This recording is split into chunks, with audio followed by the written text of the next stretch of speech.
لوگوں کی زمینیں، لوگوں کے جو گھر گیا ہے وہ چھوڑو، جو گورنمنٹ کے انسپیکٹر وہ گیا ہے، جو روڈ گئے ہے، بجلی خراب ہوا ہے، آپ کے پاور ہاؤسز خراب ہوا، آپ کے واٹر سپلائی، ان کو بحال کرنے میں اربوں روپے لگیں گے، لے کے نزدیک لے کے گیا۔ اور آپ جو ہے ادھر سرکار کو بالکل سیلاب کے ساتھ گھر بنائے۔ کل ادھر میں گیا نپار طرف، بالکل نالے میں انہوں نے گھر بنایا۔ ابھی وہ ہم چینلائز کرتے ہیں تو بھی کمپنسیشن دینے کا ڈیمانڈ کرتے ہیں، یہ ہم روکیں گے انشاءاللہ۔ 1992 میں جو ورکنگ پلان پر ورکنگ سکیم کے اوپر پابندی لگی، پابندی لگنے کے بعد انلیگل کٹنگ ہوا اور انلیگل پالیسیاں دیتے گیا ہے، اس سے جنگل کو نقصان ہوا۔ اگر صحیح طرح سے ورکنگ پلان کے تحت کام ہوتا ہے تو جنگل کی گروتھ بڑھتا ہے اور وہ کم نہیں ہوتا ہے۔ حالیہ بارشوں سے گلگت بلتستان کے تقریباً 6-7 ضلعوں کو متاثر ہوا ہے، اور ان میں جو ہے سب سے بڑا سیلاب تھک نالے میں، آپ کو پتہ ہے تقریباً 8-9 کلومیٹر پورا ایریا جو ہے وہ ان کا جو کیج روڈ ہے ان کو بلاک کیا، اور تمام نالوں میں سیلاب آ کے گھر گیا ہے اور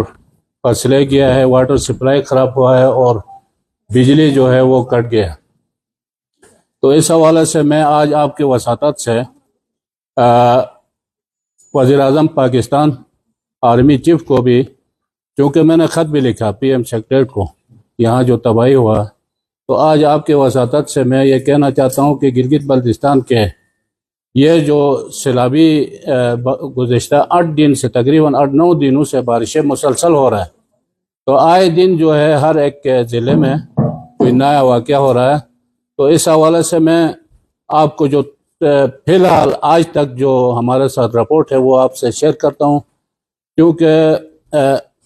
پورا جی بی میں کوئی 10 اموات کا ہمیں رپورٹ ہوا ہے، 7 جو ہے وہ تھک نالے میں ہے، 2 بچے تھور نالے میں شہید ہوا ہے اور 1 استور میں، یہ ملا کے 10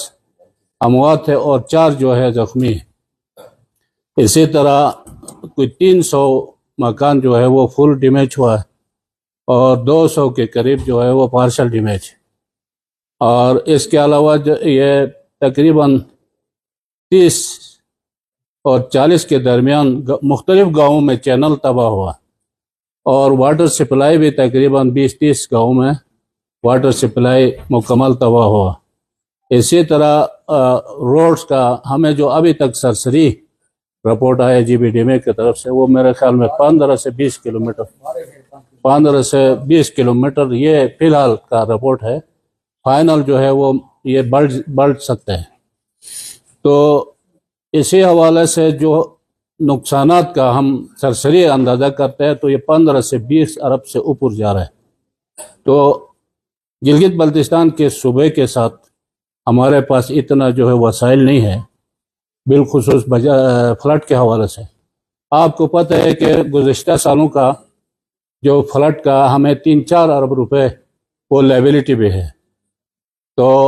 اس سال جو سیلابی تباہی سے ہمارے صوبے کو جو نقصان ہوا، اس نقصان کے ازالے کے لیے میں وزیر اعظم پاکستان کو اسپیشلی ریکویسٹ کروں گا، اگر وہ گلگت بلتستان کا دورہ کریں گے تو بھی بہتر ہوگا، ورنہ ہمیں مالی کم از کم 6-7 ارب روپے ہمیں اس فلڈ کے حوالے سے ملیں گے، تو ہم اپنے صوبے کے جو ہے بہت ضروری چیزیں جو روڈ اور بجلی، واٹر سپلائی اور چینلز، ان کو ہم بحال کریں گے۔ تو اس حوالے سے وزیر اعظم نے پچھلے 2022 کے سیلاب میں بھی ہمیں 3 ارب روپے صوبے کو دیا تھا، لیکن یہاں صوبائی حکومت نے وہ فلڈ میں اس انداز میں خرچ نہیں کیے، سوائے گیزر میں بوبر کے علاقوں میں دیا، باقی میرے ضلع میں ابھی تک گھروں کو بھی پیمنٹ نہیں ہوا، اور جو فلڈ لگا تھا اس کا بھی پیمنٹ ابھی تک نہیں کیا۔ تو میں آپ کے وساطت سے آج کا پریس کانفرنس کا اصل مقصد بھی یہ ہے کہ جو نقصانات ہوا وہ ہمارے صوبے کے مالیاتی گنجائش سے باہر ہے، تو وفاق سے بھی ریکویسٹ ہے، اور میں آپ کے وساطت سے جو ہمارے این جی اوز ہے، جو فارن این جی اوز ہے اور پاکستان کے لوکل این جی اوز ہے، ان کو بھی استدعا کروں گا کہ وہ ہمارے صوبے کے ساتھ ہمدردی کے لیے مدد کریں.